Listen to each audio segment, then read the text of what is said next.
In space, no one can hear you scream. But on Earth, everyone can hear you scream. That's right, we're talking about the FX original series, Alien Earth, on a new episode of Watch, Review, Repeat, which begins now.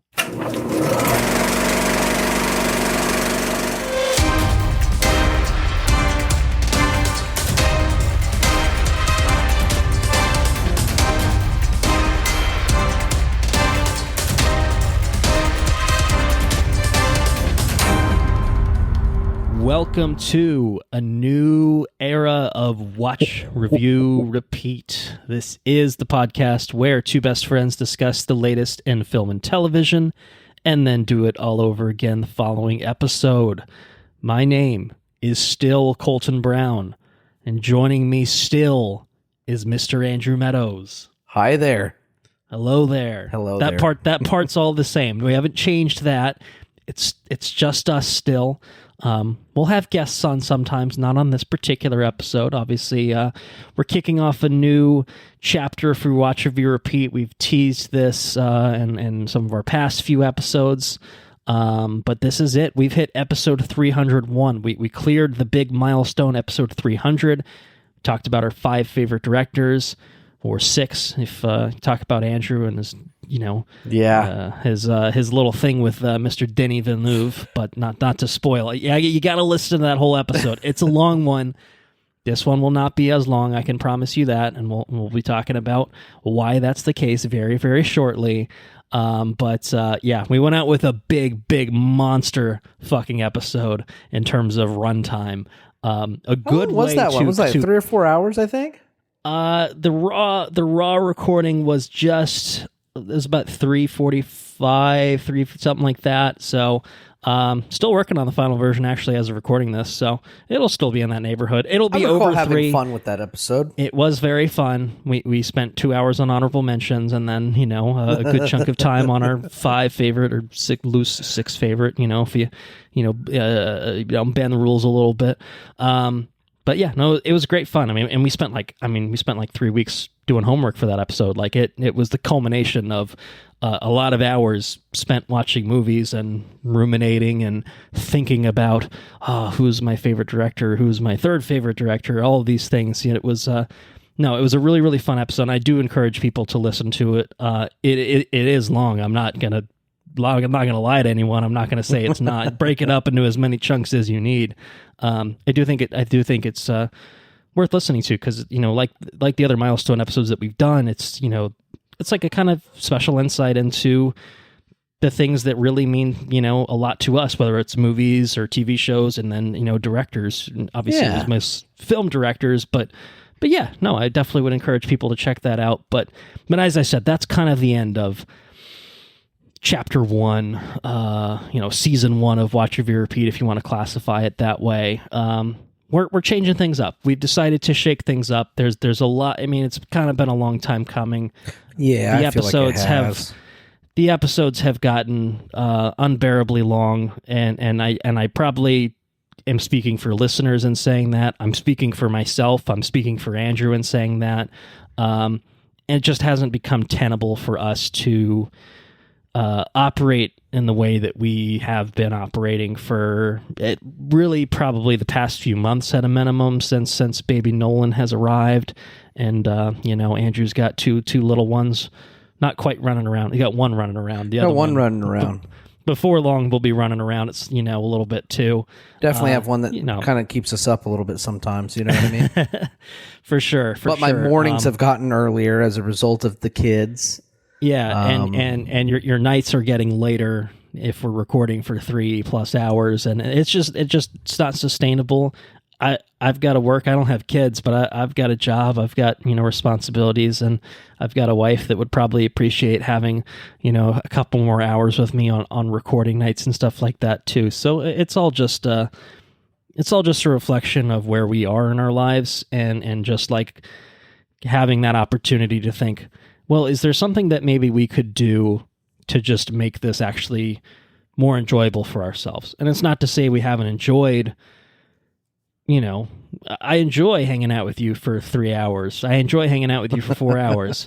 What I don't enjoy is having to go back and try to clean that up and make that palatable for people. That's the part that I don't find enjoyable. And I just have to imagine it's probably not. I mean, at a certain point, listening to us talk for 3+ hours probably gets tiresome. And I don't fault anyone for thinking that. I would probably feel the same way listening to most people, even people that I like.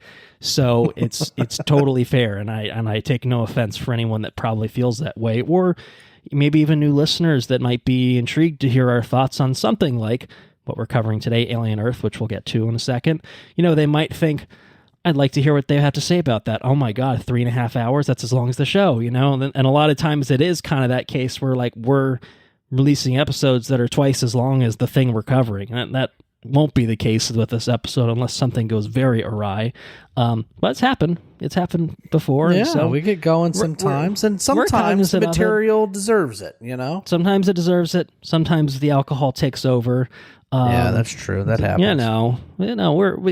We've known each other a long time. We like to talk. We quite honestly don't physically talk to each other a ton outside of this podcast. No, so this is we keep in contact, but we use this really as a space to hang out and catch up with each other and talk about the latest. And obviously we do pick projects and make sure that we're on the same page, trying to watch these things. But yeah,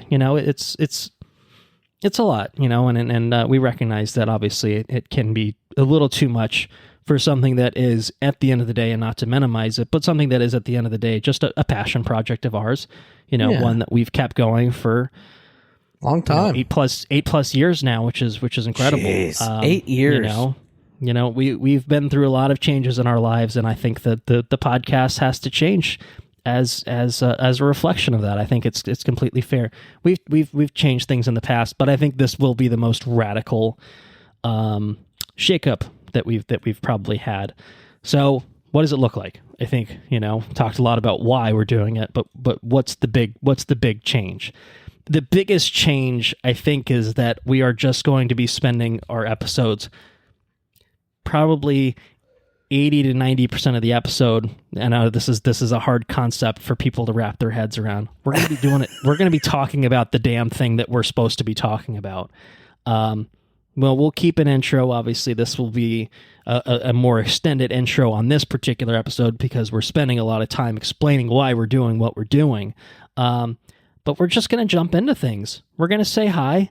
We're going to say, how you doing? But then we're going to jump into things. We're going to talk about a film. We're going to talk about a television show, or multiple things if it makes sense to. But we're just going to get into the thing. So headlines, trailers, not happening on our regular episodes anymore. We're scrapping that. We're not scrapping them entirely. I'll get to that in a second. But for the purposes of any episode where we're covering a movie or a TV show, which is going to be most of our episodes, we're just going to cover the thing. And I know it's radical. I know people are going to be like, I don't know if that makes sense. Why would you just talk about the thing? Surely you could spend an hour talking about anything but that, maybe with like a fun fact or something like that. But then you could talk about it for another 2 hours and then another hour on top of that after, talking about other things. We've done that. We've tried that. I guess as fun as it was, it presents its own problems and challenges. So we're just going to talk about a thing. We're just going to talk about a thing. We're going to keep, but sorry, I was going to say, but if you like to hear ramblings and you like to hear the, more of the casual experience, a casual conversation. That's right. Yes. That we it's have not totally going away. It's not totally going away, but we are going to contain it. We are going to put it in an episode. We are going to workshop a hopefully creative title for it. That's not just Colton and Andrew shoot the shit. Maybe it'll be Brews and Reviews. We'll little throwback action there. Yeah, there you go. One of the working titles for the pod, or maybe we'll just call them Brews and News. Brews and News. We could call it Edge of Tomorrow. Just a riff on the Live Die Repeat thing. I don't know. We're gonna workshop it. We'll come up with something. Brews and News could work. That's something. It's better than what I got. We're gonna do separate episodes where we cover the most relevant news to us, like the most interesting, headlines, the most interesting trailers. It's not going to be exhaustive. We've never been exhaustive about news, to be fair, but it will very much not be that, because we're going to be doing it more infrequently. I think roughly once a month, maybe ish, is kind of the idea. Yeah, I think so.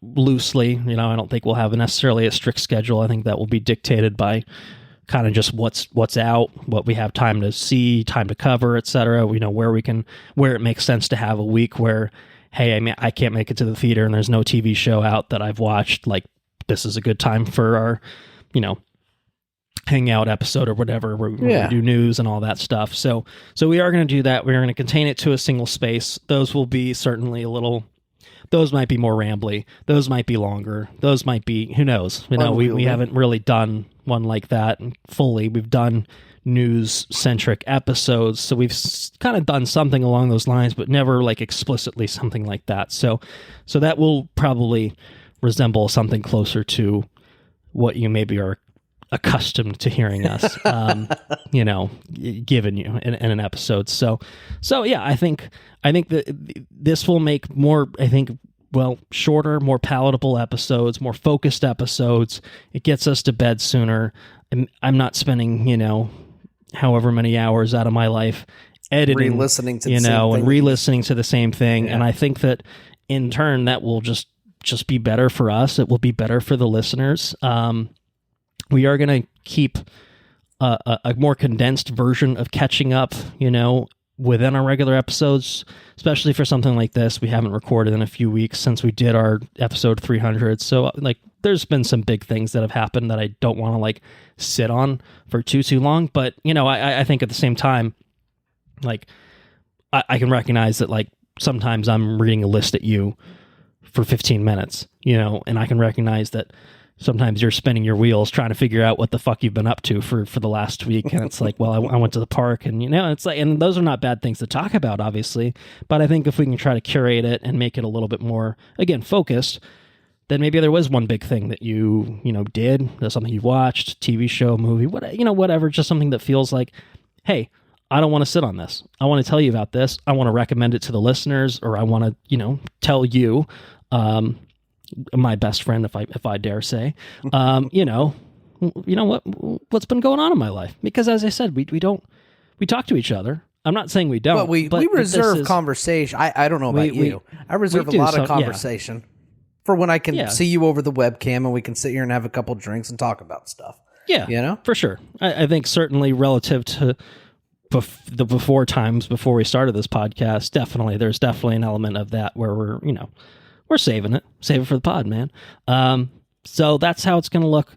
That's the new vision of Watch Review Repeat, the new era of Watch Review Repeat. I think it is a more mature, distilled version of what we've been doing. Yes, it is fundamentally the same. We are going to be just doing refined. The same things. We are just going to do it, I think, in hopefully a way that, I don't know, it's just better for everyone. You, me, listeners. I mean, from where I'm coming in, usually when we record these things, I usually bring in, a couple beers or a bottle of wine. I'm just going to sit here. I'm going to drink my wine, and by the time we get through hour and a half worth of news, yeah.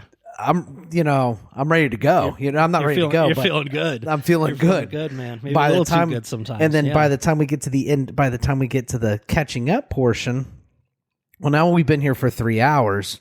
It's midnight. I'm exhausted and you worked all day. Pretty good. You've got 2 kids. You've got a wife. And now you're just drunk. And it's like you're drunk and tired. It's not a good combination. Exactly. And for me, it's not dissimilar. It's. I maybe have a little bit more energy because I don't have 2 kids, you know what I mean? And I'm a night owl and whatever, but it's just not. This is going to be a better experience for everybody. It's not ideal. It's not perfect. That raises its own challenges that we think this new format will address. So now that we've spent nearly 15 minutes explaining things, we will not be doing that on future episodes. Yes, I like to talk.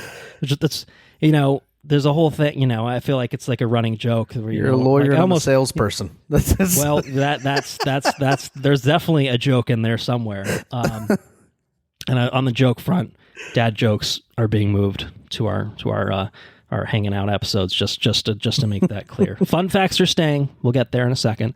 But yeah, no, I mean, just there's a joke of, like, you know, like, you're almost like a little embarrassed. You're like, yeah, I've got a podcast. And you're like, oh, do you now? Two white guys with a podcast. Interesting.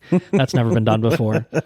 I'd like to think we kind of got in at a time, like, we're grandfathered in. We were not early adopters, of course, but I think the fact that we've been doing this for over 8 years says a lot. I mean, we've got, you know, we're okay. You know what I mean? You know, we're not adding anything particularly unique or insightful into the conversation. We do this for this. We do this principally, I think, for each other. I think it's a good way of keeping our friendship strong and you know, and talking about things we love. You know, and that really is, like, you know, why we did it is because, you know, we live states apart. We probably for the rest of our lives will live states apart, and this is a good way to kind of tether ourselves and kind of keep each other, you know, keep ourselves connected to each other. So that is why we do this, and ultimately why we will continue to do this, and why, even though life has given us lots of other things that we could absolutely, you know, be spending our time with, that's why we still continue to do this 8 years on. So some people play video games with their friends. This is what we do. Yeah, we used to do that too. We used to do that too, but we had to carve that out. Can't do both. For that now. You know, so no, I don't think I have the time nor the patience at this point for that anymore. Too much Overwatch back in the day. Too much. That's right. Counter-Strike. I don't know what else. Rocket League. Rocket League. Yeah. Oh my God. I still play Rocket League though. To be fair, Rocket League's legit. I do dabble from time to time, but but it's a 5 in, 5 out. You know what I mean? I'll do my 2 games and then get out. But all right, enough dilly dabble. Dilly dabbling, dabbling dibbles. Too much dibbling and the dabbling. We're here to talk about a show called Alien Earth on this episode. It is an FX television show, which aired on FX. It's now streaming on Hulu or on Disney Plus if you have it linked to your Hulu account, as I do, because I find Disney Plus, I don't know why, I just find it easier to watch than Hulu. Show was created by Noah Hawley of Legion, Fargo fame.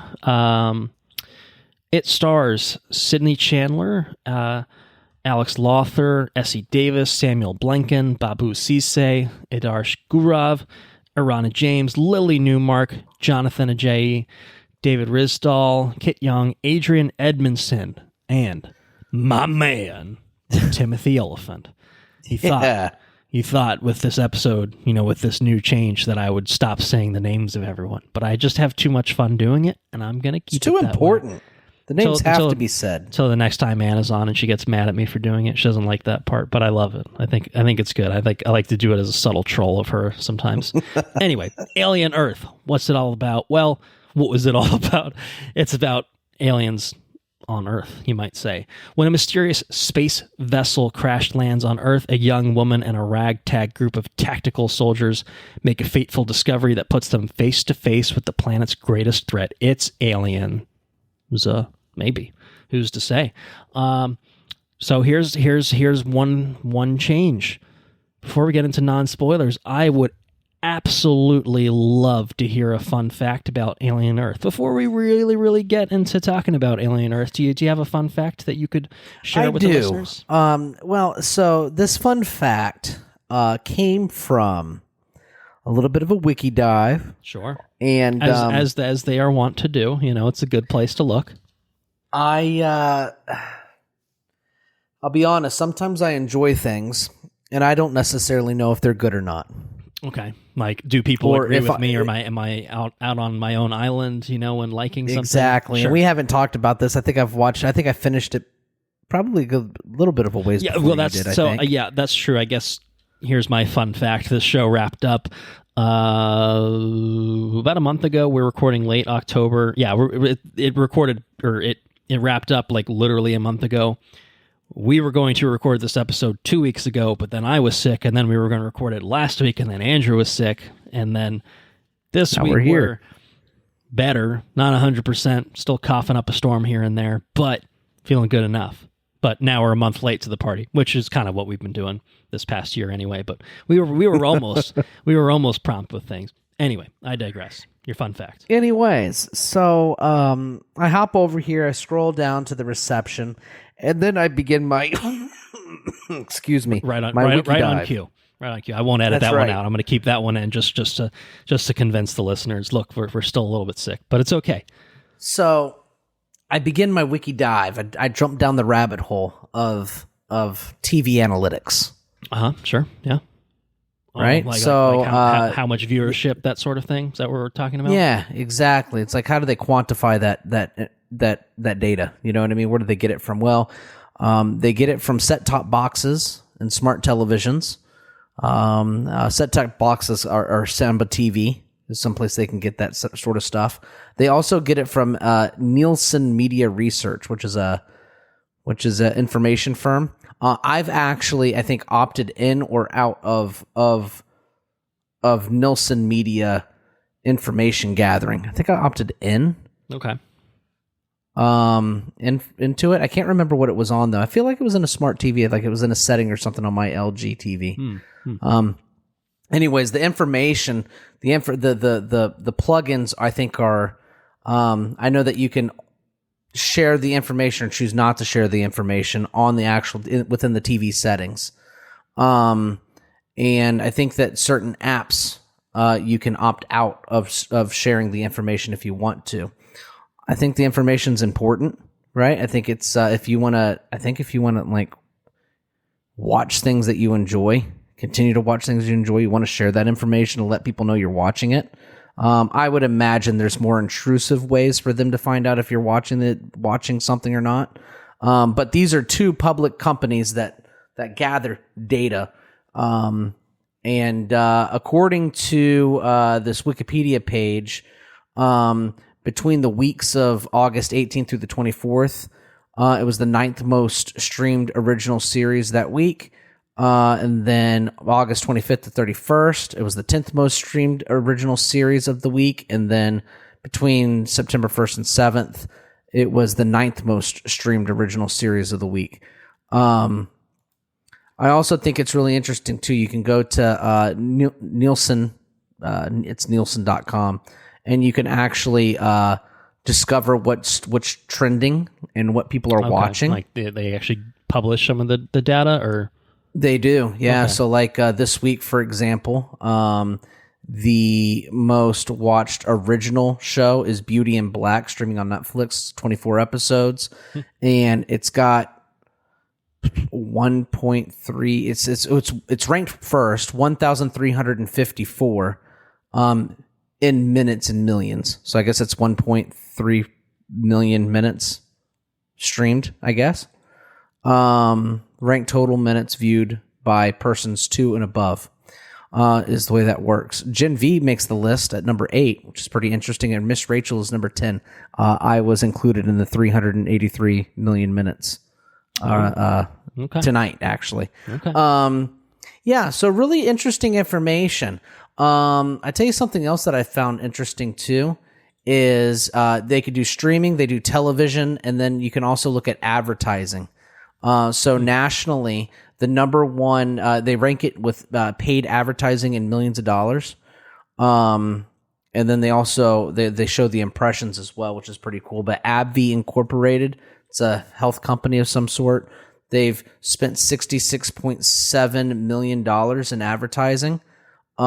Second to Procter & Gamble, who spent $36 million. So AbbVie is spending almost double the amount of money, which is nuts. Totally crushing it.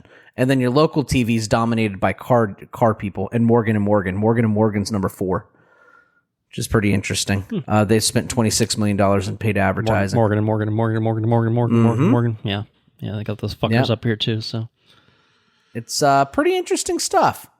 analytics. Yeah. So I don't know if that's necessarily it's not necessarily Alien fun fact, but it's Alien adjacent. It made its way into these rankings.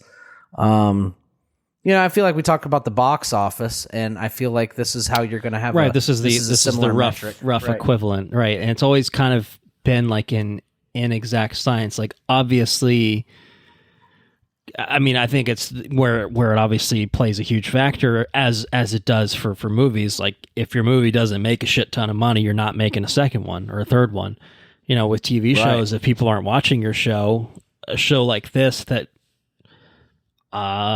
here's my other fun fact, I think has apparently a budget that exceeds the one that Shogun got, which was $250 million.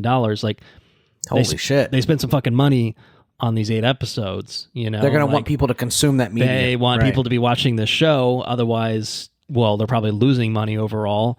But if people are watching this and there's, maybe growth or they're keeping the viewership sustained, they're not losing it throughout the season, then maybe there's a suggestion that, hey, maybe we should make more of this thing. People are liking this thing. It's getting good buzz, whatever. So yeah, and if they spend it on you spend it on Disney's platform, you spend so many millions of minutes on Disney's platform. That's minutes spent not on Netflix's platform. You know what I mean? Yeah. So, yeah. It's so there you go, man. All right. Well, it sounds like factoid. Sounds like there were many minutes watched of this show. I don't, it wasn't the biggest, but hit the top 10 a few weeks, which is certainly good. Certainly good. One would think maybe potentially bodes well for the future of the show, but that might be the last conversation we have. Where we should go next is talking non-spoilers. So as you mentioned, it has obviously been a few weeks since you finished watching it. Did you watch roughly week to week? How did you approach it? This would have started, I think, August maybe. With these shows, I feel like I'm a 2 episode a night kind of person. I feel like I always take a week off. Yeah, wait, and so you can do a couple blocks. Yeah, exactly. That makes sense. Because and even when I stop on the second block and they leave you on a cliffhanger, you get frustrated. It's like, this is a cliffhanger-y sort of show as well. It's definitely, I think, by design. Always kind of gives you something at the end of an episode that maybe keeps you on the hook for the next one. All right, but what did you think of it overall then? Now that all 8 episodes have come and gone, what did you think of Alien Earth? So Alien Earth, I have a lot of opinions about Alien. Well, okay. Are we talking about a franchise, or are we talking about this show? The franchise in general, right? I mean, it's got highs and lows. The last one that came out was like 3/4 of a perfect movie. I thought that movie was that last quarter got emblematic of the franchise overall. Some really high highs, and then man, there's some lows. I think out of nowhere there's lows. What's interesting? So I've always said that if you can't make an Alien movie without having a bunch of other shit going on, then you clearly don't you don't need to be fooling around with the IP. The Alien is enough, right? Okay. All right. It's an intriguing starting point for what the show is. So I'm curious to hear more. Well, I said the same thing about Jurassic Park. Okay. Right. I don't need. You just have normal dinosaurs. Just fucking regular. Give me a T-Rex. Give me a Stegosaurus. Give me a Triceratops. I don't need some fucking hybrid mutant motherfucker. Or genetically modified. Whatever. No. And I certainly don't need black goo monsters. I don't need that at all. Yeah, no, we've seen that. Not pop a fan up of the black goo in this franchise. But I tell you what this show does, and I don't know how much of it's spoiler. I don't feel like a lot of it's not really spoilery, is it? I mean, I feel like it's a marketing material. I actually thought about that because I do feel like the show we got felt very different from what I recalled of the trailer, and I actually did think, I should go back and watch the trailer to see if how much of it was kind of there, and I just maybe didn't pick up on it, or had been long enough by the time I started the show that I had kind of forgotten the things that were actually present in the trailer. I mean, I think if nothing else, the first episode gives this opening text of the first episode alone, I don't think it's really a spoiler to say. I think the bigger spoilers are kind of, where the plot actually goes, like, this is a show that is definitely about more than just an alien, on a spaceship, Well, it's even more than just that, because it's obviously about an alien on Earth, as the title would indicate. That is not a spoiler to say, obviously. How that comes about, and the people, the characters that the alien, the xenomorph, is interacting with, that was unexpected for me. And I don't know if it was the same for you, but, you've got a pretty interesting exploration of what is it to be human, what is it to be a synth, what is it to be something that's maybe somewhere in between, which I believe is pretty novel territory for this franchise. A hybrid, but the idea of a hybrid, like that's a big part of the show. I mean, it's a huge part of the show, and I don't know if I knew that walking in the door, but I think it might be helpful to know walking in the door, because this show is very much about that. It's about a lot of things, but it's very much about that, I think. It's really a clever title, too, when you really start thinking about it. Yeah, okay. Yeah, I mean, Alien Earth, you have these, it takes place on Earth, and you have this super sci-fi concepts, which are very alien to, like, modern day people, and I don't know. It's just because the show is about a lot more like earthly things than every other alien movie that's came before it. Sure. Yes. Like you say, the exploration of what it is to be human, the morality of that, and like the concepts are really interesting. I don't think they're wholly original, but that isn't. I don't think that dismisses the idea itself. You know what I mean? The portrayal that they executed in this. I thought it is. I think original for this franchise, though. I mean, I do definitely think for sure. Yeah, I mean, I would agree. I mean, if nothing else, in a lot of ways, this feels closer to a very different Ridley Scott directed thing in Blade Runner. I got lots of Blade Runner vibes with a lot of it. Obviously, there are sequences, parts of this that are extremely just traditional, classic alien coded as well. But for the most part, the show, I feel, kind of operates somewhere between those two things, where it's not always just an alien or a classic, riff on the alien thing.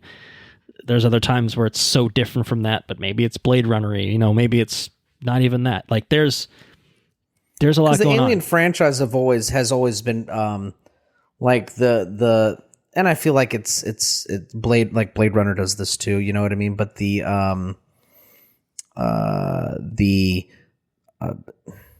guess speciesism, I guess, or just being prejudiced against a synth, or right, non-human or whatever, non-human things, right? Yeah, sure. And this show very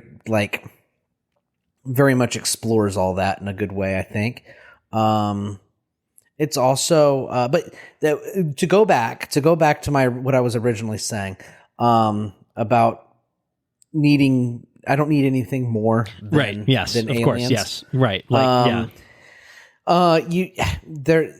everything in this this showed, I think, in my opinion, did an awesome job, more so than every other alien show a movie that's came out before. The show did an awesome job of widening the scope, I guess, of the franchise. You explore the history in a much more thoughtful, meaningful way than Prometheus did. It feels human. It feels real. It feels I don't know, like it's just it's written really well, I think, and I think it's well thought out, and I think the concepts are explored in a meaningful way, and in ways that, like I said, maybe other movies tried to do before it. They tried to do, hey, let's do something fresh and original with the Alien franchise, and they pretty much just shit all over it instead. I think that this is a much more concrete, well thought out thing that really widens the franchise in a big way. the characterization's really like that's the backbone of the show. I think is the characterization in ways that the Alien is not.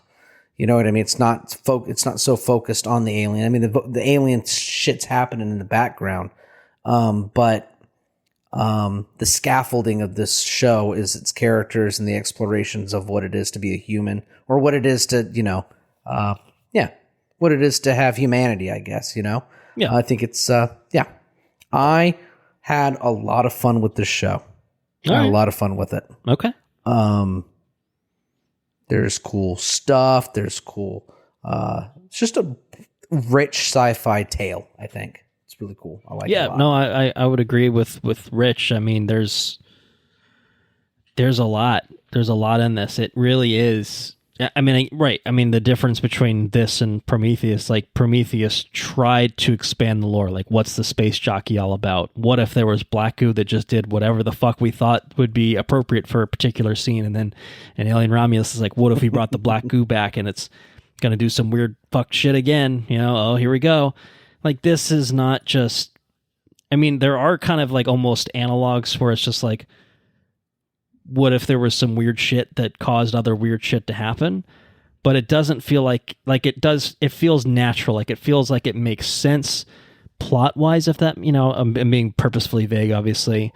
But I think the root of why this show, I think, works overall, at least for me, it sounds like for you, is the characterization and the themes and the story itself is I think very interesting and a little bit more thoughtful and philosophical than what you would traditionally be getting from an Alien movie. And maybe that's because of the medium. You've got 8 episodes to tell a story. You got 8 episodes to build up characters, versus a traditional tropey horror sort of thing where you've got a crew and they're going to get picked off one by one. Someone's going to get face hugged. Maybe 2 get face hugged. You get the chest burster, you get the Xeno growing up big and then picking off the crew members one by one until you get to Ripley, and this is very much not that overall. It has bits of that, but overall it is very much not really singularly focused on that. There's a lot more going on here. There's kind of this, I mean, this Earth, it's on Earth, and it's like, all right, well, is it interesting to watch an alien show set on Earth? I think in a vacuum, I think probably not, but this is a future Earth where it looks very different. I mean, I don't mean visually, it's, most of the show is kind of on an island on Earth, and like it kind of just looks like Earth, sci-fi futuristic Earth. But I mean, the backdrop of it, where has technology evolved to, where, what's the state of the world? If that makes sense. Like who's in charge? How does the world really operate practically? Like this is, I guess, to be less vague about this. What if corporations well and truly controlled the world, not just effectively controlled the world? Like what if they just literally did, and it was just a handful of corporations, and like what does that look like? I think there's 5 of them. 5 corporations control the world, and we kind of see the what is it like when two corporations get involved in something that puts them at odds against each other very, very directly. That's kind of a major source of conflict in this show. So there are a lot of moving pieces in this show. I'm not confident that this show will work for everyone. I think for people that are looking for that more traditional alien horror experience, I think something like Romulus is probably going to be it's a good more one. Your speed, even with some weird 4th act, fucked bullshit going on, black goo nonsense. Still good overall, and still way more in line with, I think, what you would expect from Alien. I think that's the thing about this show is I think it has the potential to throw a lot of, and I don't say this dismissively or pejoratively, but I think more casual viewers might be like, what the hell is this show even about? And I kind of had that moment for sure, especially the first episode. Like it starts with a fucking bang and it's really cool, and then it pivots and you're like, wait, what What is this fucking show? I feel like I'm watching something totally different. And it really does. It really doesn't. It's very un-alien like. And I think what you had told me, and you know, because you had watched further than I had in some of the previous episodes where we talked about this on catching up, was like it comes together. You know, like it does make sense at a certain point. Like it does. I mean, it does initially feel like two very disparate things. But even by episode 2, it starts to gel in a way that like it all comes together. It starts to make sense, and then it kind of, I think, remains that way throughout you know, the remaining episodes. So, but I am throwing that out there as a caveat of just being like, kind of know it. I think it's helpful to know what you're walking into with a show like this, which I don't know that either of us were, but I'm also not surprised that both of us would still be like, oh, look, this is a little weird. This is a little different. This is not necessarily what I expected, but it's done well, you know? And I think that's kind of ultimately maybe what separates it from, you know, other attempts in the Alien franchise to do something that is different, to do something that sets it apart from the Alien. I think the difference is this is not, I'll do the fingering. This is not black goo. This is not, I don't know, whatever the fuck happened in Resurrection with the newborn shit. And I don't know, man. You know, like there's precedent for doing weird shit in the Alien franchise that has just not worked, right? You know, like that's what you've been saying. So I don't want, you know, just give me some fucking alien shit. That's all I want. I mean, you did get that, but most of the show really is not that. You know, I think even the utilization of the xenomorph in this show overall is pretty light. Yeah, I think that's fair, but also different. Very different, I think, than what we've seen. Like, you know, the first Alien movie is the lone Xeno on a ship. Aliens is what if, you know, there's a shit ton of them and there's like the queen, you know, there's this hierarchy of their, you know, of the species. 3 takes it back to just one, but what if it was from a dog or a sheep or a cow, depending on what version of the movie you're watching it, and what if it could run really fast? You know, 4, like I said, we don't need to talk about that one. Prometheus, what if we just made black goo bullshit up and you got like a sort of xenomorph thing, you know? Alien versus Predator, what if we got a pred alien, you know? Like there have been you know, wrinkles, there have been you know, different riffs on these sorts of things. And this is no different. It's definitely a different riff that I think is different and unexpected, and I think worked for me overall. May not work for everyone, but I like a good little 8-episode deal. I mean, the production values here I think are off the fucking charts. You definitely for sure got some man in suit sort of stuff going on with the Xeno, which I think in some shots feels a little off, but I think overall I think looks pretty good. You know, I mean, I think especially for TV. I mean, obviously FX is no stranger. As I mentioned, Shogun looked fucking incredible, and obviously they're spending money on these things, and it shows. I really like the cast too. I think overall, I mean, a lot of faces I didn't know. We got Nepo baby Sydney Chandler, who's daughter of Kyle Chandler, who's one of my favorite actors from Friday Night Lights. I mean, I say Nepo baby mostly facetiously. I think she's quite good in this. The fucking guy that plays Boy Cavalier, the CEO, you know, the big CEO. I mean, I'd never seen him in anything. Samuel Blanken, I thought he was great in this, fantastic in this. I mean, I got to give it up obviously for Timmy, not of the Chalamet variety, but of the elephant variety, who is playing a synth here, and I think is just fucking. I just love watching the man talk. I don't know what else to say. He's got some fucking gold dialogue in this. I think his mannerisms and his delivery is all very, you know, appropriately off kitsch, if that makes sense. You know, he's a fucking synth. He's not human. You know, it's like the synth that we got in Romulus. He was great, man. The David Johnson that, you know, played that character. Like it was so good, and that character went through some iterations, and like, man, you know, just the ability to like, as an actor, like, you know, I mean, obviously, like some of the actors here that are just playing straight up humans are very good. But I play a robot though. To play a robot, or to play again something that's a hybrid that's somewhere in between. You know, you're human, but maybe not quite. Really, really interesting. You know, avenues for I think actors to explore their craft, and I think but there's like a cyborg character in here that has a big presence. I thought that the actor for that was fantastic. I don't know. I just think across the board, I feel like I enjoyed the show on pretty much like every level of it. I don't know that in a weird sort of way, I also don't know that I'm like head over heels for this show. Like I do think there's a weirdness, like there's a lot going on, and I think there's a lot to wrap your head around, and I think,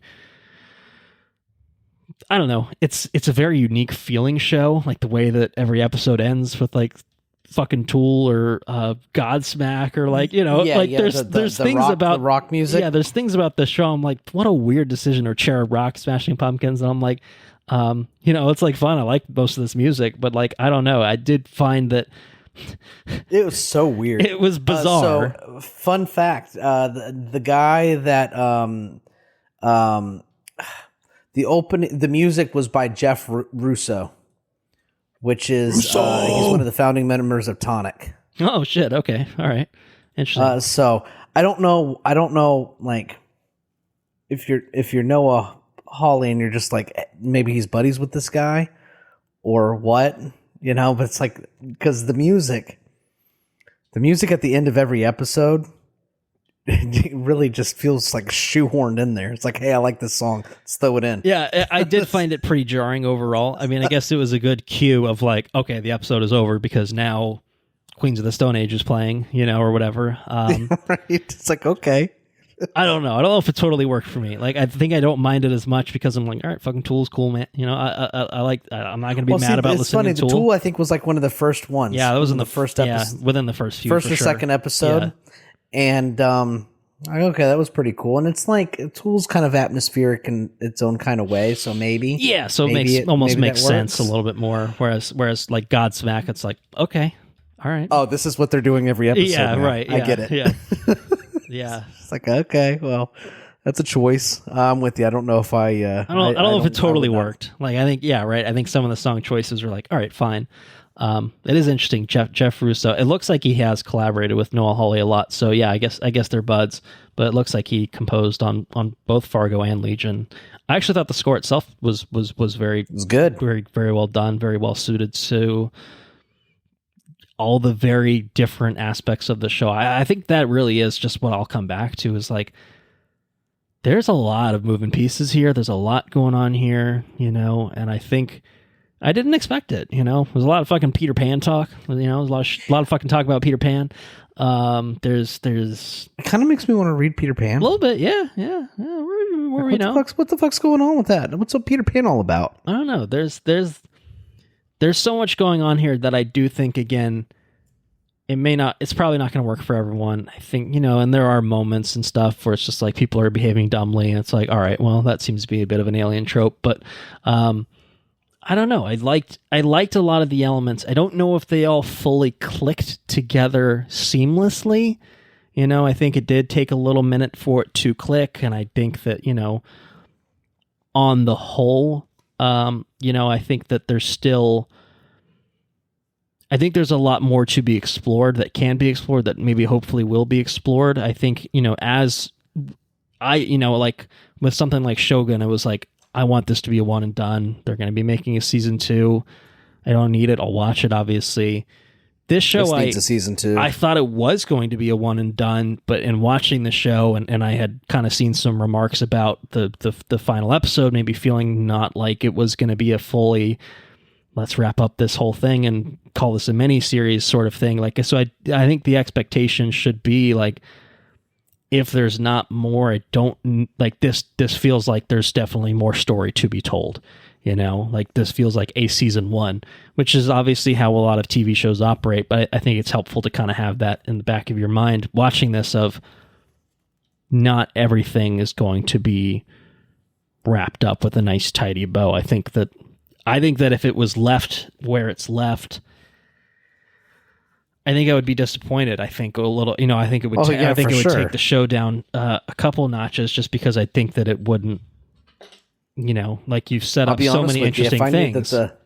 If I knew the show was going to end and not get renewed, I wouldn't even watch it. Yeah, and I think that's tough. It's like, well, it's not going to get renewed if you don't watch it. because then and too often that's the case. But at the same time, it's a very real concern to have. It's just like, I don't want to get invested, especially if it's a thing I like. It's one thing if it's Halo and it fucking sucks ass, and you're like, all right, like you're not going to be upset that like you didn't go back for season 2, and then they're like, yeah, we're not going to make any more of this, and it's like, you know what, that's probably fine. With something like this, I mean, I don't know, like where there's clearly more story that is intended to be told, the classic TV thing of canceling something too early. I mean, it's tough because I get like this is a show that clearly they spent a lot of money on. I can understand why there may be some hesitation, but I do hope that this is not the end. I think that will diminish my overall take if this is not. I don't think this show needs 10 seasons. I don't even think it needs 5. Give me 2 or 3. I think even might be totally fine.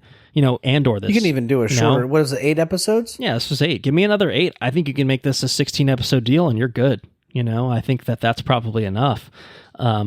Potentially, obviously depending on, I don't know where the hell they want to take it. There's definitely there's definitely potential for this to go in a lot of different directions. But it's interesting directions for sure. So anyway, should we head on over to recommendation? Yeah. Well, we didn't actually fully hash this out. How we want to handle recommendations. I think for films, we had a pretty good established thing. For TV shows, should we stick with our nonsensical but very sensical, very yes, etc. sort of scale? What do you think? How do you or do you want to just say, hey man, you should watch this or not? You want to go more binary with it? I think binary is good. All right, a thumbs up or a thumbs down, or I guess you can give us a side thumb potentially. The emperor side thumb kind of deal. Exactly, and a little tongue action, from yeah, a little tongue action maybe really conveys how you really feel.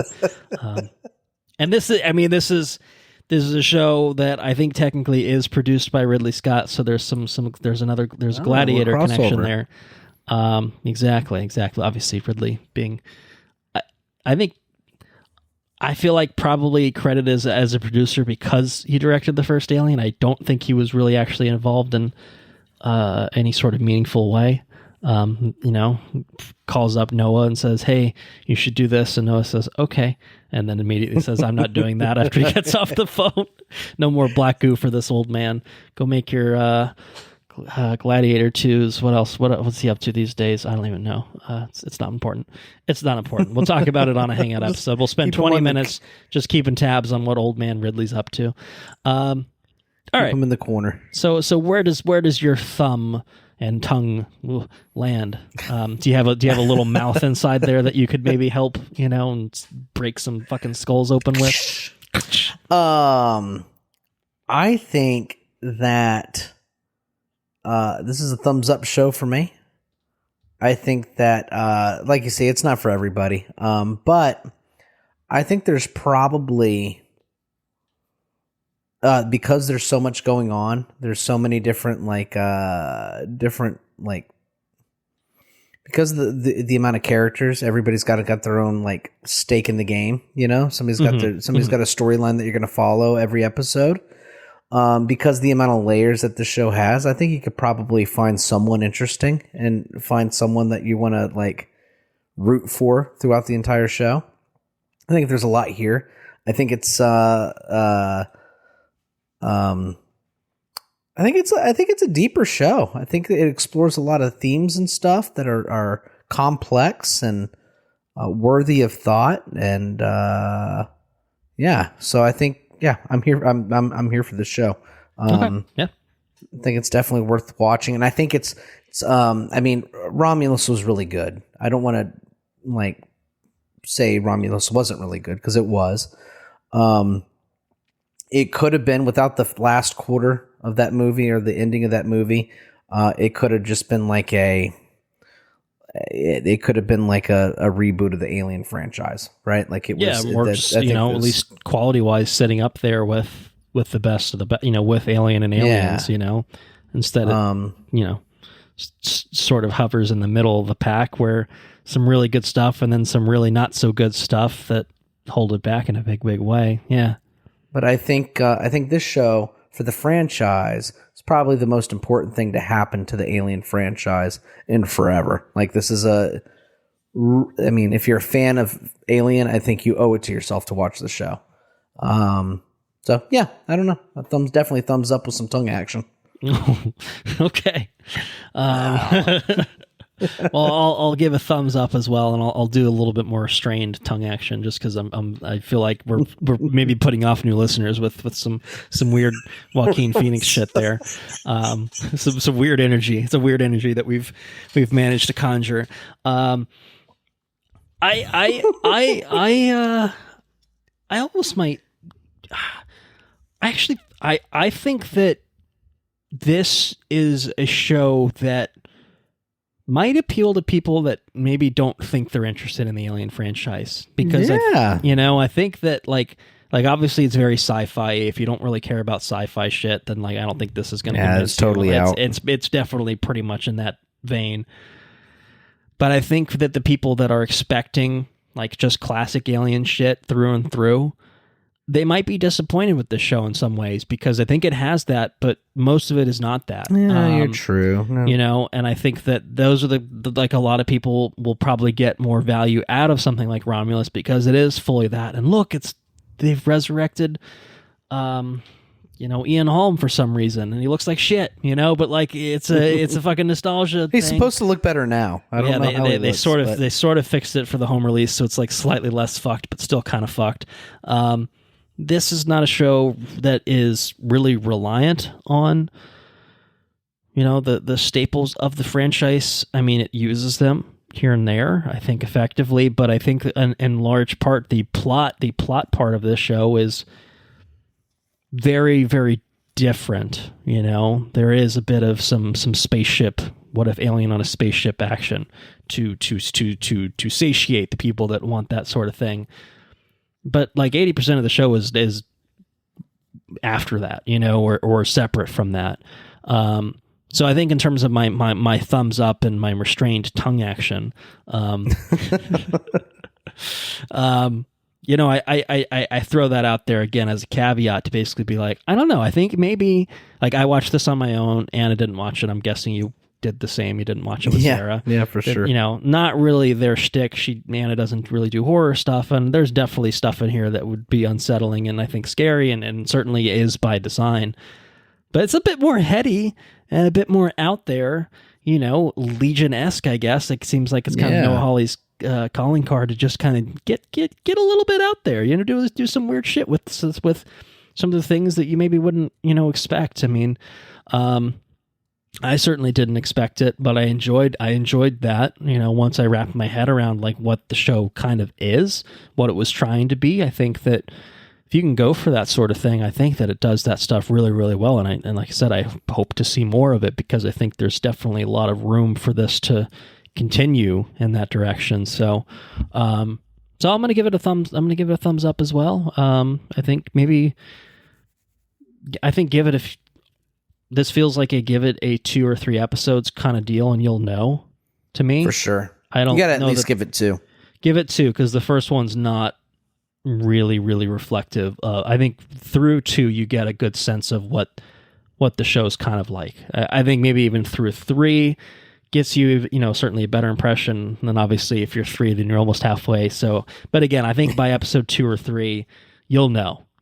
I think pretty much whether this is really going to work for you. I think it's pretty consistent. I think that it, I think that it just continues and builds, plot wise from there. And I think definitely interesting developments through the end of the show. Don't get me wrong, but I think that those are good markers of like whether this show is going to be for you or not in terms of my recommendations. So I'd say check it out. Like I said, Hulu, Disney Plus, again, if you have those linked, but yeah, accessible on streaming. All 8 episodes available now. So give it a chance. I think that there's a lot of different things you can pull out of this show. Maybe you just like the Alien stuff. Maybe you like the other stuff. I don't know. I think there's more than you might expect. More than meets the eye, perhaps. Anyway, let's do full spoilers for Alien Earth. So those other aliens weren't in the marketing material at all? Well, I still haven't watched the trailer.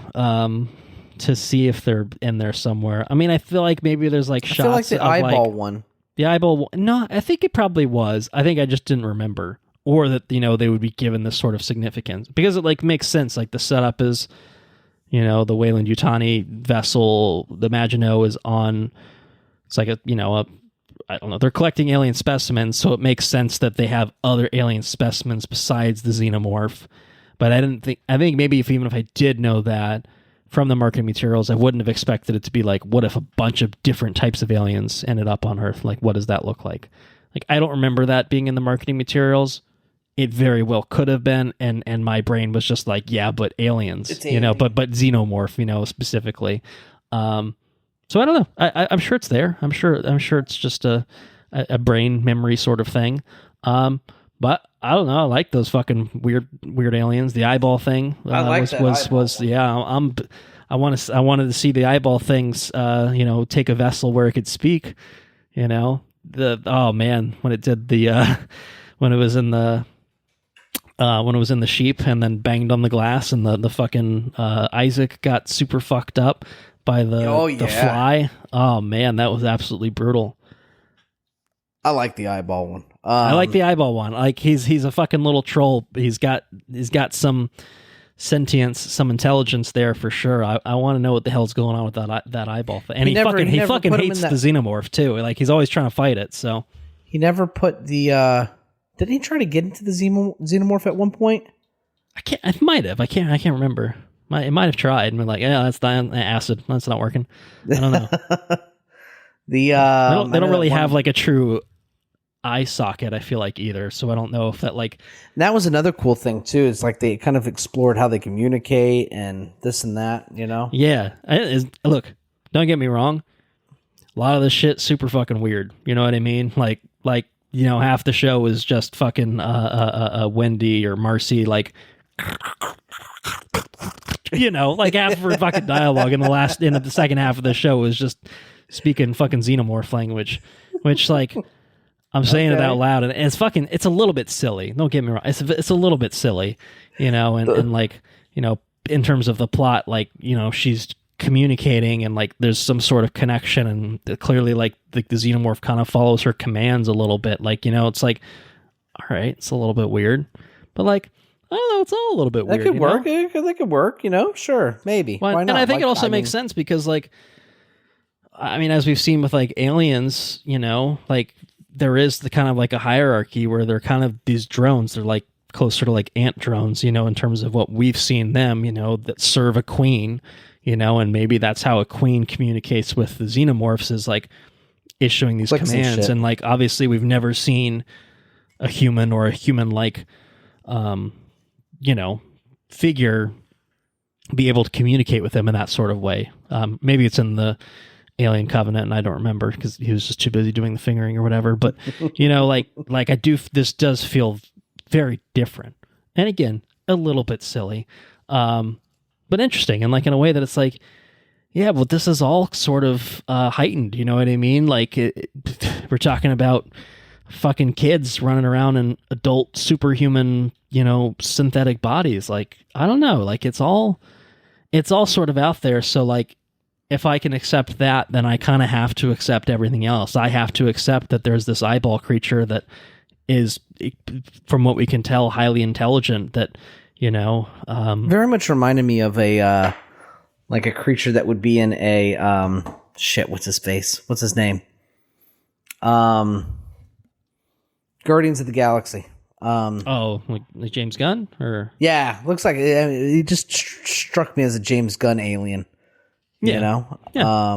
But yeah, it's I thought it was awesome how I think the second or third episode explored the destruction of that ship. Yeah.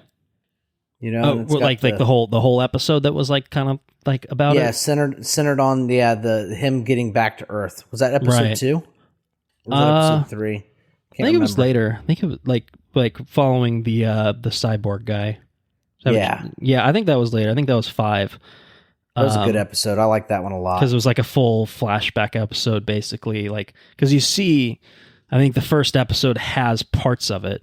but you don't see the full extent of it until that later episode where it is kind of just like, hey, here you go. Here's the hour-long episode that is basically just classic alien shit, you know, that was cool. of these fucking goobers in space. And like there's like stuff in that where I'm just like, all right, some of this is a little dumb. Like there are characters doing dumb things. Like, you know, the one guy drinks from the bottle. Well, you know, you have the one dumbass, the dumbass engineer who drinks from the bottle, and then he gets like the tick things that are on, you know, on his insides, and they open them up, and like we're gonna open them up, and like no one's wearing masks. They throw some gloves on. It's like, yeah, that's fine. You know, like what could go wrong? And it's like obviously everything could go wrong is the answer. But that whole episode was really cool. And again, I think it was actually sort of nicely placed because you get the tease of it in the beginning, and then the rest of episode 1 is like, what if hybrids? And it's like, what if we put fucking kids in, you know, like I said, these synthetic adult bodies? And it's like, well, that's pretty weird, but okay, you know. And then the second episode is like, what if we sent a bunch of kids in synthetic adult bodies to a war zone, effectively a crash site, you know, where this fucking, you know, big research vessel has crash landed, and what if there was a xenomorph on that is now wreaking havoc within the spaceship and then expanding into the buildings that it's crashed into? These kids do a pretty good job of being so resilient though. Like they don't give a fuck, you know. Even though they're like in synthetic bodies, you would think that they would still have like fear. You know, well, I feel like they do that a little bit with Nibs. Like I feel like she's like really scared of, because she sees, I think the eyeball thing is like jumping around, and I feel like it fucks her up, or like maybe it tries to get in her eye at one point. Pregnant? Is that Nibs? Yeah. She's pretty. Those scientists are pretty fucked up. I know that. Yeah. Oh, the one lady is. She is pretty fucked. Yeah. And she like the other one was her husband, right? It was her husband. He seemed like he had a little bit more humanity, and obviously things didn't go so well for him. He got fucked bad. Yeah, you can't have too much humanity in a show like this. You gotta have a little edge to you. You know, the eye is in him. That's where it ends in terms of because the eye is trying to get into her brother, but then, you know, they're able to fight it off, and then the eye's like, all right, I guess I'll go fucking find someone else to bother. Who happens to be like super smart. So I wonder if I think he's got a big hole in his chest, you know, because, you know, a chest burster erupted from there. I don't know if that's going to cause any issues in terms of, you know, no, he's not higher functioning. No, he's definitely not. He's going to need to find a jacket of some sort. He probably will. He probably will get a jacket. He's super smart. He's got a super smart host. Yeah. Yeah. I'm real excited about the eyeball alien. He's a pretty terrifying creature, really. Eyeball alien. But him being in that goat, spin-off. There was just something with him being in the goat and just fucking staring at people all the time. I know animals. Yeah, it was so unnerving. Oh, it was great. That was good. Which is the CEO. Yeah, boy Cavalier. He's pretty great. He's pretty unnerving too, you know? Yeah. I mean, like, obviously it's like a super hateable villain, but like actually interesting to watch, and not in a cartoon character sort of way, like in a like, oh yeah, he's a, you know, a CEO who is like so detached from humanity that, you know, doesn't fucking care. Everything's like a toy to him, you know, like nothing, you know. And then like the way that he's, you know, I feel like especially the conversations he has with the woman. Well, with Yutani, yeah, like he just makes a joke. He starts crawling around on the table and, you know, doing some weird shit. No, he doesn't give a fuck. You know, the way he treats Kirsch, but also just like the way that he he's talking to Dame Sylvia, and he's just like, yeah, you're a fucking idiot. I need to talk to someone that's not a fucking idiot. You fucking stupid fucking idiot. You know, like just this sort of arrogance and he's got this god complex. The god complex, yes, for sure. Really interesting villain. Doesn't quite get comeuppance in this season. One would think maybe he's owed it in future seasons, but you know, comes close a couple times. You'd like to see the full like realization of his character. You know what I mean? I'd like to see it. Yeah, like I think enjoy a long stay. You know? There was a point in the end, you know, like towards the end of I guess the final episode of this, where I'm just like, oh, okay. And again, I kind of known walking in that like it wasn't going to feel like a final episode. Like this is it. This is the show. you know, where I was just like, oh man, are they going to kill off Timmy? Are they going to kill off Timothy Oliphant? Are they going to kill off like all the interesting characters? And it's like, no, they just left him in a box, you know, and kind of that's that. You know, like there's still so many interesting pieces on the chessboard right now that like I want to see them do more. Like I think in a future season, I you know, get off this island. What's the rest of Earth like? You know, like I think that there's, you know, there's definitely some Westworld vibes, I think, to some of this show, I would say. Yeah, I don't know if, that's fair. But like, and particularly in the sense of maybe where it leaves, where, you know, now we rule. Like, all right, well, are they just going to rule over this island, or are they going to like, you know, what are these hybrids going to go to Earth, and like, what does the rest of Earth look like? I mean, obviously, there's aliens, you know, and it's important to have these aliens, but like, I don't know. I'm interested in that side of thing too, of just like what does it look like for these hybrids who again are basically children, but are somewhere in between now because they've been forced to grow up in a big way. Number one, through having at least traumatic Wendy, experiences of nearly dying. Well, yeah, Wendy for sure. But I mean, they all kind of have some fuck shit that happens with them. Well, they definitely for the most have part. fuck shit, but I feel like some of like the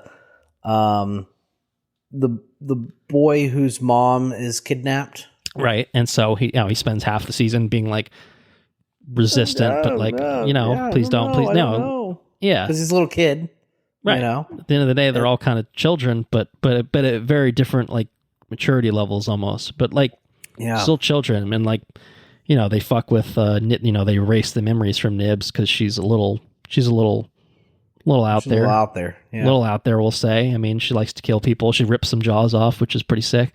Yeah, she does. That was pretty wild. I don't know, like that. I want to see what's going on with all these. Like, obviously, Wendy is definitely seems to be far and above the way that she can manipulate, you know, like the systems, you know, the gates and the computers and all that. Like, you know, seems to be beyond almost what they certainly intended or contemplated with her, which is really interesting. She's the only one that can talk to the alien. She can talk to the alien.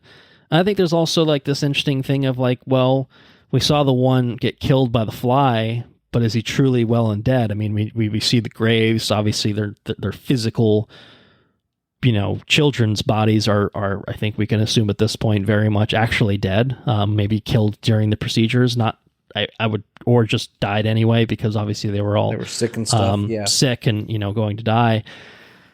I don't know, like, is there a version of that consciousness on a hard drive somewhere, you know, that can get implanted in a different body? Is that character well and truly gone? Or any, you know, are these characters truly invincible in a certain sort of way or not? Like, that shows obviously some level of mortality. You know, we've seen with the synths, obviously, in the Alien franchise, like, sure, they're strong, but they can get fucked up too, you know, and bleed white everywhere. You know, Kirsch gets fucked up, you know. So Timmy broke his back in the show. Yeah, exactly. So it's like, you know, there's clearly like a level that they can, you know, cease, you know, to function. But for something like that, where it is not just true, like, you know, you could maybe just build another Timmy. Is it exactly the same because he's just fully programmed anyway? You know, if it's a human consciousness in there, or at least in a completely different body. Is it actually a human consciousness? Is it just an approximation? You know, I think that's something that kind of gets explored a little bit, that could be explored more too, just being like, well, are you actually Marcy? Or are you just an algorithm that was mapped based on, you know, Marcy's brain patterns, you know? Does that actually make you Marcy? You know, like, obviously she has these core memories that Joe tests her on. It's like, fuck, there's literally no way that anyone would know that unless they were literally, or at least literally had Marcy's memories. But like, what does it mean? You know, do memories constitute humanity and like being what it is to be a person? I don't know. Right. And they mold a person, but do they define a person? Right. Exactly. It's really, you don't know.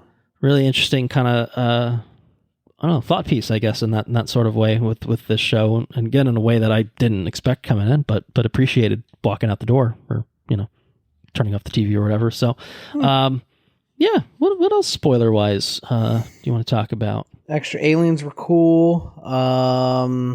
Like the extra aliens. I like all of them. They're all like weird and different. Fly. Yeah, you get the flies, you get the vine creature. The vine creature plant. Oh, you get the bloodsucker, the like the mosquito looking ones.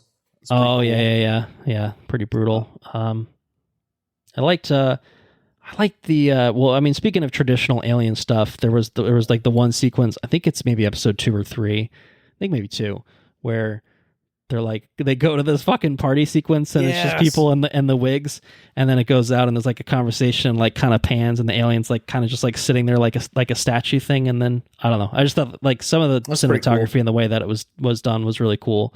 The traditional alien action I think was done pretty well. Pretty violent towards the later episodes when it's the one that's kind of operating at Wendy's whims, but yeah. There's a sequence where and I actually rewinded a couple of times because I thought it was just unsettling and cool looking, where the alien's like hanging from the ceiling. Okay. And it kind of like unrolls itself to get itself on the floor. Okay. Yeah. And I think that was one they never really shied away from showing the alien. No, definitely not hidden. Like I said, I think there are points where it definitely does feel very man in a suit in some frames. Sure. But I think on the whole, I think looked pretty good. And I think like practically well done, obviously some CG used, here and there, especially for the fast move and jumping around and stuff like that. But on the whole, I thought actually was effective, looked pretty good throughout. And I don't know, I feel like it was a creative decision to kind of like not make it a smoke and mirrors kind of alien, and more like this creature's like, there it is. You know what I mean? For sure. I think you get more of the smoke and mirrors in the traditional alien type settings, and then maybe more towards the beginning of the season, and then you really are starting to see it in a lab environment. It's one of the aliens, and in a set of aliens that you see that, are not being hidden, I think that's pretty cool. Very interesting. We talked about the CEO, we talked about the scientist, we didn't talk about the brother. A brother, yeah. He's complicated story with the brother. Yeah. I mean, it's a pretty tough deal. Lose your sister, but then maybe get her back. But also, she doesn't want to go. She doesn't want to leave. Yeah. And then also you're kind of you're beholden to this corporation. Yeah. Because they gave you like a lung or something, right? Right. Yeah. Yeah. I mean, complicated situation for sure. Well, I guess that's the way he puts it. It's complicated, life's complicated. Not an envious position. I don't know. Yeah. It's interesting to have, a human character, like a true, like human character who seems to be, I was trying to look out for her best interests. Pretty good natured, and obviously, cares about his family, and it's like, well, she should just be allowed to fucking live, man. And they're like, She's fucking, $800 billion prototype. Like, like she's not gonna fucking live. Are you crazy? And it's like, I don't know. Like it is, you need that perspective, I think, for it all to work. You've got good humanity, you've got the worst of humanity, or at least, God complex humanity, where I am, the best. I'm smarter than everyone. And then you've got the sense, and then you've got the in-betweens, like Jared Leto's there too, so not in this, but he's in other things, Jared Letoing about. I don't know, interesting. I mean I like having him in there. I like that actor. I think kind of grounded everything in a good way. Yeah, and I think you need that, and especially in those early episodes where he's kind of part of that search and rescue team, and then gets integrated into like the weird fucked like uncanny side of these hybrids, the settings they're in, the exploration of kind of like, man, what's actually going on with them, like how is that, how does that work, I think it all is very necessary. I think an interesting storytelling allows Wendy's character to grow in big ways, because for sure, right? Obviously, because she's fixated on him in the early days, trying to find him, and so. And it gets pushed in different directions, where, he quote unquote betrays her, defending someone that he also is, friends. And she's, I don't know, kind of elevates her into a stature where like they recognize like, well, maybe I'm just a kid, but now I'm this, which is something different, or maybe I was just a kid, but now I'm this, now I'm something different. Like, yeah. Not a kid anymore. Yeah. Well, not just not a kid anymore, but now I'm just like a superior being in some ways, like I have the real God complex now because I can fucking control aliens and computers and like the computers whole society, and everything. Yeah. So, I'm trying to think. That's all I really have. I mean, I thought it's just a lot of fun. It's a lot of fun and a lot of cool things to explore. Yeah, and I think cool show. I do think it's a show that, whether you jive with the rock music endings, I do think it's a show that has momentum. Like I watched this more in a more compact time frame, I think, than you did. Like I finished it far more recently. I started it later, and like I think I've watched the first 2 pretty close, and then I took a little bit of a break and watched like the last 6 in the past like few weeks.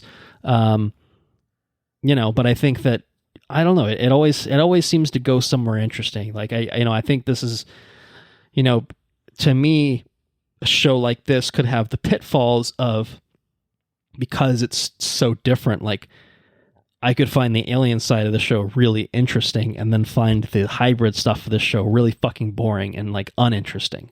But I don't. I think they both really worked. They're very different from each other, but I think that each episode always kind of moved it in interesting, different directions. And I think it's 8, and it's a good 8. It's not a repetitive 8 of why is this not 6 episodes? It's crazy that, we come from a world where, we used to have 22 episodes, and obviously there was a lot of filler there, but like, we somehow went to, a place where like sometimes 8 episodes is like, you had content for 4, and then you still like you couldn't fill out 8. I didn't think this was a show that like I think this is a show that was like a good 8, and like I'm glad that like if they tried to just fully put everything in terms of like a full resolution into this show, I don't think there would have been enough time and space for that.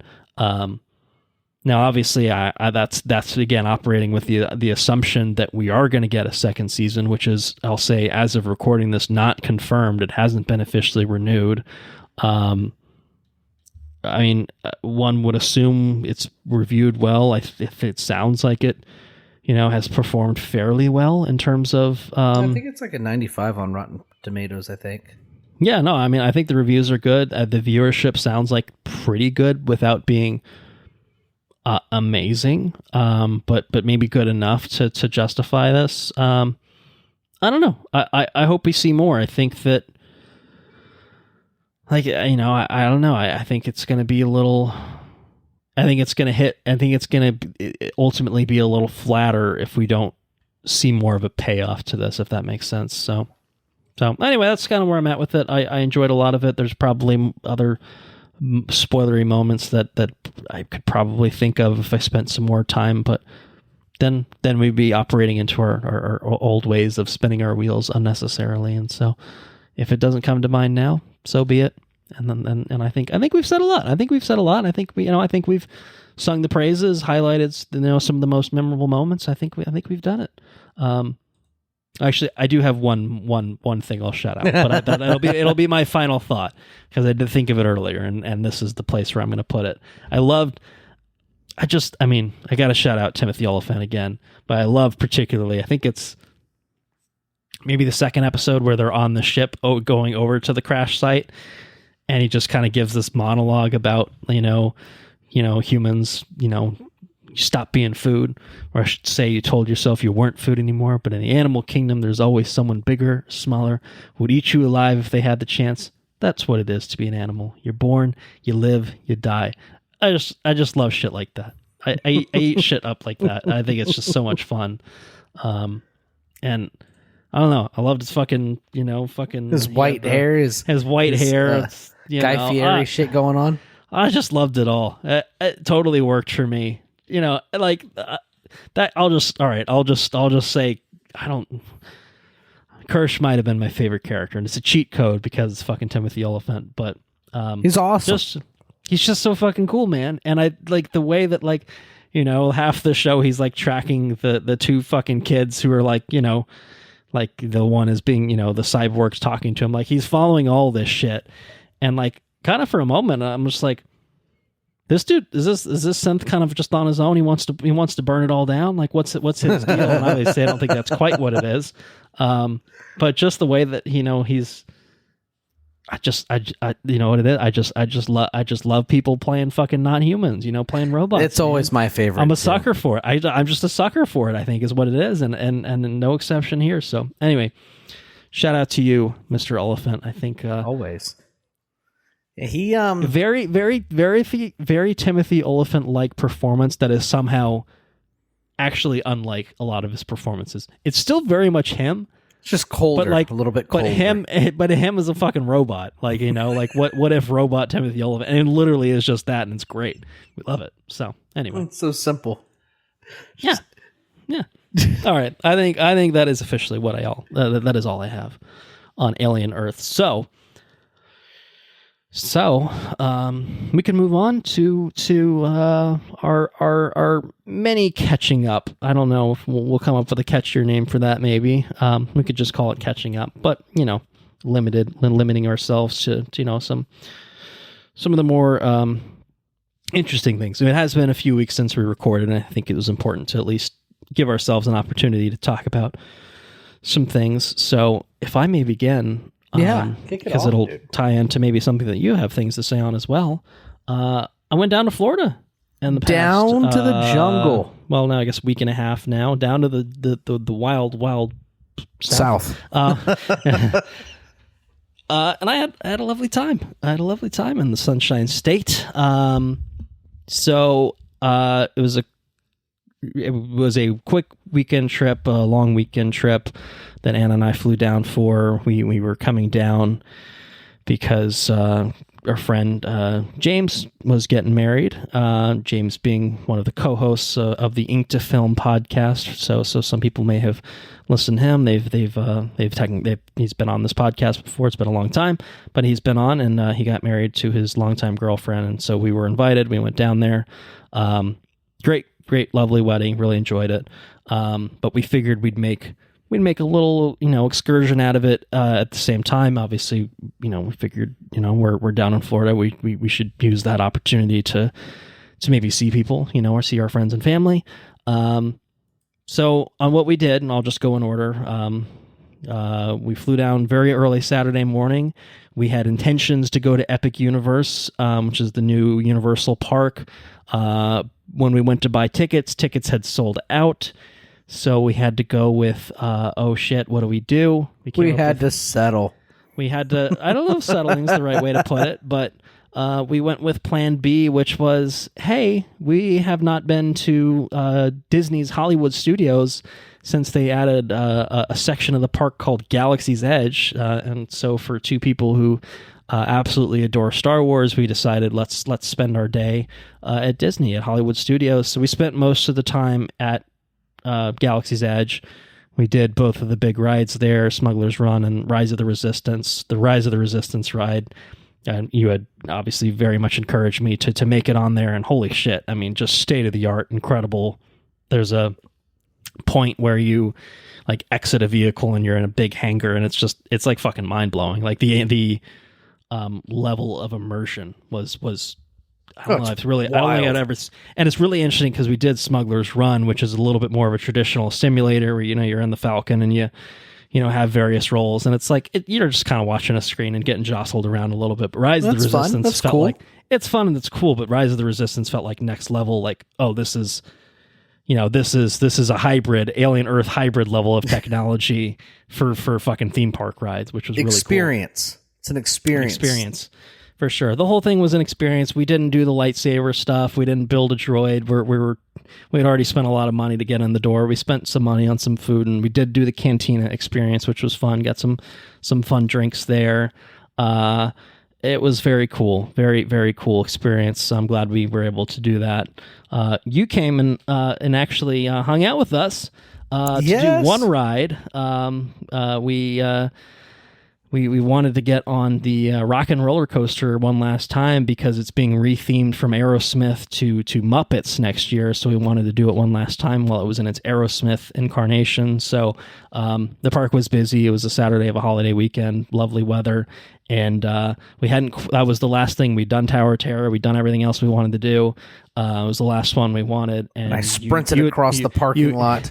You had gotten out of work, and basically by the time we were ready to go jump in line, you were almost to the park. So yeah, you ended up, and you have a pass. So you're able to just jump right in, sprinted through the parking lot into the park, and met up with us. And so we did the Rock and Roller Coaster, which was good fun. It's faster than I remember. It moves a little bit. Yeah, no, pretty quick little ride. And you got the launch. It's fun. I love Muppets, so I'm like excited for like a Muppets thing. But like the Aerosmith stuff is classic too. So appreciate that. So I wasn't content with doing one theme park, and we had made the decision that we would do Halloween Horror Nights for the first time in probably over a decade. So you and I went. Anna did not attend with us. We had a nice barbecue dinner at Disney Springs as well. Oh, I've been telling everybody about the what is it? The Polite Pig. Polite Pig. Yes, recommend that for anyone that is in Disney Springs. But yeah, we did Halloween Horror Nights, and we got there pretty late because we spent some time at Disney, and then we ate some dinner, and it was like 10 o'clock by the time we got into the park, and it felt like, oh God, is this going to be a big waste of money? And then we spent 2 hours waiting for fucking Friday the 13th house, Jason Universe. And so, we arrived at the park at 10 o'clock, and in 34-year-old mind, like in my current state of existence, it's like, man, this is late as fuck. We should be able to get on everything. Yeah, this is late. Yeah, nobody's going to be here. Yeah, no, there were lots of youths just sitting around doing weird, just being weird, man. Kind of weird stuff. Weird stuff. The youths, man. Everyone's got TikTok brain. I don't know what it is. You go wait in line, and people are in line. They're in the queue, but they're sitting in the corners of the queue, not moving when the line moves. They just sit there playing on their phone. It's like, all right, you do you, I guess. I don't know what's going on here. There's got to be better places to sit.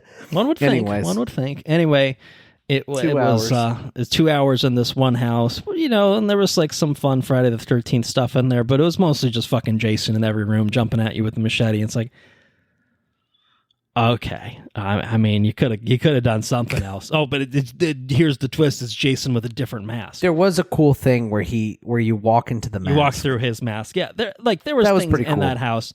That's the only thing I remember, though. To be fair, and like there's mom, Pamela Voorhees with like the car, like my son, drowning, there's stuff. There's moments of it that were like cool, but on the whole, it was basically like, and then the end, spoilers, is like.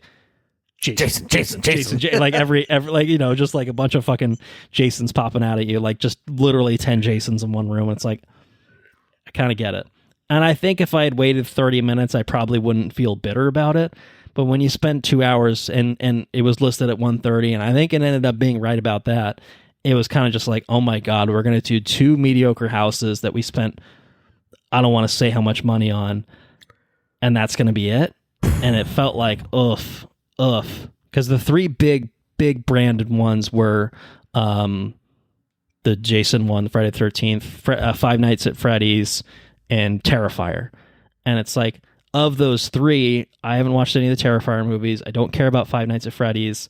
Let's go do the Jason one because Friday the 13th is classic, and so I don't know. Anyway, the good news is we made the best of the rest of the night. I think people did start leaving the park. We did 5 other houses in the span of the other 2 hours that we were there. We did stay fully until 2 a.m. So we were fucking troop. You were a trooper. You were a trooper. You had been up since like 4 o'clock in the morning. That's true. I was up and for about 22 hours that day. So yes, I did do about 20,000 steps that day. So yes, and my feet were. I mean, we were using the people movers to get back to the car, like just fully stationary on those motherfuckers because we were both shot. But it ended up being quite fun. We did some of the like more. We didn't do the big branded ones. We did some of the original houses. There was like a really cool good. One that they're good, man. They're good. There's like a doll one. There's I don't know, demon bounty hunter things, but not K-pop bounty hunters. Cool.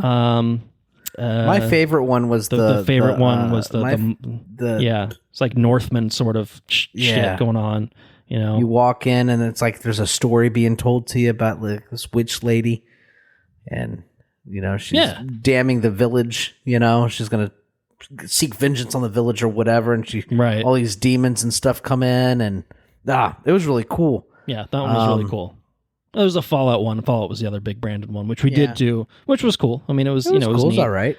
We didn't wait very long, and I think it was worth the wait that we did get for it. I think if we had waited for 2 hours for that, we probably like 15-20 minutes. It wasn't bad at all. Yeah, it was like totally fine. Like if you know, and I said this, I don't want to. I'm not even drunk, so I'll just try to keep this short. But it's like you should always be fucking moving. You're in a fucking house. Like, it's always moving. Like, just walk. Just walk. I mean, people walk at different paces, but, like, should never be a point where we're fully fucking stopped. And the problem that, I realized is the people that pay an extra $200, they just fully cut off the line for 5 minutes and let all those fucking people go through. And so that's why it's so stop and go. And it's like, all right, I get it. They're spending more money on it. We can probably just do a zipper effect, though. Do a zipper.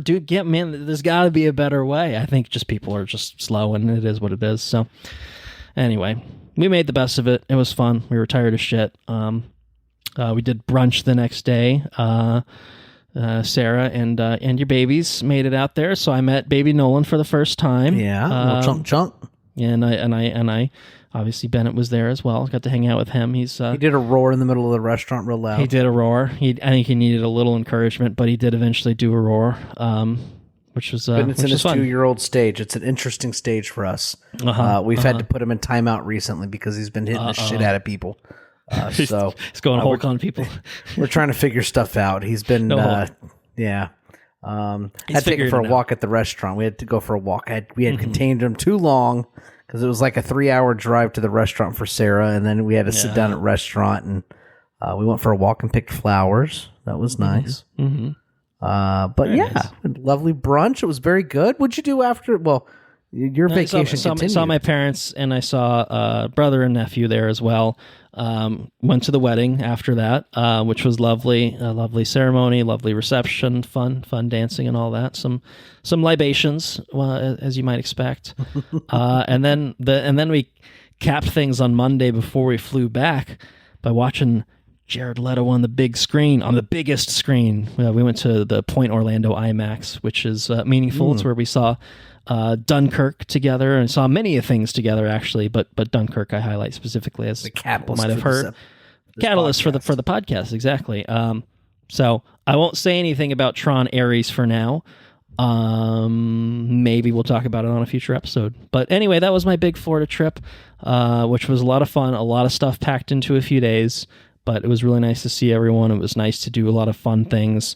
Spent a lot of money, but it was fun, So really enjoyed it. Right. Yeah, exactly. Could have taken a lightsaber, but I would have had to spend more money on that. Couldn't quite justify that. Sounded kind of regretful. Sounded maybe, like I don't know those. I did. We went into the shop and we did hold some of the sabers. Those fucking Ahsoka ones are pretty cool, man. But I don't know. Maybe one day. We'll see. That was pretty much it. That's my one big thing I'm going to highlight. I will say as well. I mean, we did help Anna's parents move after that. We had a couple days in Vermont to like sort of relax. It wasn't quite. We thought the Florida part would be the busy, and then we would like hang out for like half a week in Vermont and like be totally chill. It didn't quite work out, so it was not a relaxing vacation. You know what I mean? And now I'm back to work, and it's like, well, so be it. That's how life goes sometimes. But it was good. I think it was good. Are they fully moved now? Where we were. Fully moved, not unpacked, but fully moved. There you go. So yeah, no, it was good. I mean, it's better than working, I guess. Still kind of felt like half shit. Like I was different kind of. I mean, probably more physical than what you're probably accustomed to. Moving and walking 30,000 steps, waiting in line. Yeah, no, definitely a few more steps than I would probably dancing normally. Yes, exactly. But the only thing I'll say is this is probably, other than the 5 favorite directors episode. Well, I don't know. We might record one more episode in the month of October, but either way, it's spooky season, and like more than half the month is gone, and I haven't really watched anything spooky. Horror Nights obviously is certainly on brand, which I will say they should do a fucking Alien House. That would be really cool. I think there's probably some rights issues because I guess it's technically Disney now, and I looked it up, and they apparently did an AVP house like 10 years ago, which actually probably could have been pretty cool. But anyway, I digress. The spookiest thing that I have been watching so far is the latest season of Love is Blind. Sarah's been on that. It's spooky, man. It is spoopy. But I'll save the hot goss on Love is Blind for another episode. I've certainly probably said more on this front than I intended to for this catching up. I'm going against what I said this section should be. Struggling to contain yourself. So I will contain myself and pass it off to you if you've got. I mean, obviously, you were there for some chunk of my Florida time. So if you want to talk on that, but if you've got something else you want to shout out to, we left brunch and went to Animal Kingdom. And I've never really spent any time in Animal Kingdom. We've gone a couple of times for lunch on a Sunday, like leaving the hotel and stuff, and then going home. But so we left that weekend, and we left brunch and went to Animal Kingdom, and we spent a good chunk of time there. Went like on a safari ride, which is really awesome. And we did there's a Lion King show, which was awesome. We grabbed a couple of branded margaritas, which was really nice. And then we went to Dinosaur Land, and then we went home. We spent a good chunk of time there. It was a lot of fun. Parks are amazing with little kids. Yeah. They're just pumped about everything. Like we went on a safari ride, and Bennett losing his mind about everything, all the animals. It was a lot of fun. The line, not so much, but definitely like the experience is very cool. I've seen a lot of stuff like that weekend in particular was just super fucking busy everywhere. Like, all the Universal parks, not just Epic being sold out. Like, just, I think it's one of those, like, it's a holiday weekend. It's not fucking hot as shit in Florida. Like it was just like one of those peak times to go. So it comes with the territory, but yeah. The following weekend was my birthday weekend. I guess that's right. My birthday was yesterday. Technically yesterday. So, but you celebrated it this past We celebrated weekend, with family because my sister's birthday is on the 19th, and so we went to Disney for the weekend. We got a hotel at the Hilton, and like we can share like this. We both have a bedroom, but then there's like another room in between. Okay. It's kind of like a mutual space. And then Pops and Diana get their own place. And that was a lot of fun. We went and got some food, and we went to we went to Magic Kingdom, rode Tron, which has it plays Nine Inch Nails now. It's like an Aries overlay now, right? Yeah. Yeah, it's pretty the red cool. lights and stuff. Yeah. And then we went back to the room and watched Georgia kick some ass, which was a lot of fun. I think it was a well-coached game, so it was a lot of fun to watch. And we watched college Sunday night. We watched college. What is it? We watch it every Saturday morning. Game day, I think is what it is, or whatever. Yeah. Yeah, it was a lot of fun. It was in Athens, so that was cool. Sunday we went to Olive Garden and then came back home. So that was great. Nolan started to eat solid food. Just last night we started on my birthday. And so we started him off with carrots. So now he's trying to eat carrots, which is fun, Okay. Okay. So it's cool. Bennett's very much too. He's been getting in timeout a lot. We're having to raise our voice and stuff, and get stern with certain things, and that is less fun. It's a little stressful. I don't know if I'm going about it the right way. A lot of questioning one's directions when you do things, and like, am I doing this right? That sort of thing. So, but We're figuring it out. It seems to be working good. It's a learning. I'm not pulling my mom. Sure. I'm not beating the shit out of him with a hairbrush or anything else like my mom did me. Probably to be discouraged. I would say. At least in today's time and age, that seems to be not the way to go. Yeah, I did not like it as a kid. I know that, so it's probably enough for me not to do that. Yes. But timeout's still appropriate. We still do timeout. We'll put him in a corner. Don't hit your brother who can't do anything, can't defend himself. He's just a knot on a log. You can't go over and whack him in the head. That seems fair. I mean, yeah. I had a birthday, which is fun. I know that we were trying to distill this to like one thing. I kind of like rambling. It's hard. We're figuring this out, and now we're at the point where we'd be starting to talk about Alien Earth, so we're starting to get rambly. You get rambly a little bit. Spooky things. Okay. Here we go. Spooky things. Halloween season. I watched Bring Her Back, which is that one that one real freaky looking poster where it's got like the kid with the bloody eyes and shit. I've been wanting to watch that for a long time. I said that looks twisted, and it is twisted. I've heard it's pretty twisted, but it's also kind of just sad a little bit. Yeah, I've also heard it's kind of just more sad than scary. Probably both, but definitely just very sad too. Yeah, it's a very well made horror film. I really like it a lot. Yeah, for good things. Enough to watch the people's other movie, which is Talk to Me. Yeah, with the hand. There's like a hand. The hand. Came out a few years ago. I haven't watched it yet, but I will. Okay, I was saying. All right, so I haven't watched it yet. Got it.